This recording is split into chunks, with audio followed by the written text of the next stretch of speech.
कॉपीमुक्त परीक्षा करू सांगणाऱ्या सरकारचा आता फज्जा उडताना दिसतोय। कारण आजच्या 10वीच्या पेपर खरं तर फुटीनंतर फज्जा उडाल्याचं पाहायला मिळत आहे, असं वक्तव्य विनायक राऊतांनी केलं आहे। शिक्षण मंत्री यांनी जबाबदारी घेत राजीनामा द्यावा अशी मागणी विनायक राऊतांनी केली आहे। मागील 2 वर्षापासून शिक्षणाचा बट्ट्या बोळ झाला आहे असा आरोप देखील विनायक राऊतांनी केलाय।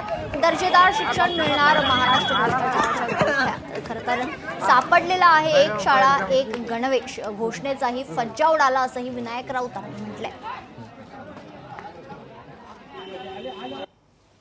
दर्जेदार शिक्षण मिळणार हे महाराष्ट्र आता भ्रष्टाचाराच्या विळख्यात सापडलेलं आहे आणि यापूर्वी सुद्धा सर्व शाळा एक गणवेश ही घोषणा केली, त्या घोषणेचा फज्जा उडाला आणि त्यानंतर संपूर्ण महाराष्ट्रात कॉपीमुक्त आम्ही स्पर्धात्मक परीक्षा करू हे ज्यावेळेला ते छाती ठोकपणे हे सरकार सांगत होते, त्या सरकारचा खोटारडेपणा आणि त्यांचा फज्जा आजच्या 10वीच्या पहिल्या दिवसाच्या पेपर फुटीमुळे दिसून आलेला आहे। शिक्षण मंत्री महोदयांना माझी विनंती आहे, या गंभीर प्रकरणाची जर तुम्हाला खऱ्या अर्थाने जर चाड असेल तर तुम्ही ताबडतोब तुमच्या मंत्रिपदाचा राजीनामा द्या आणि घ्या भ्रष्टाचाराची जबाबदारी घ्या।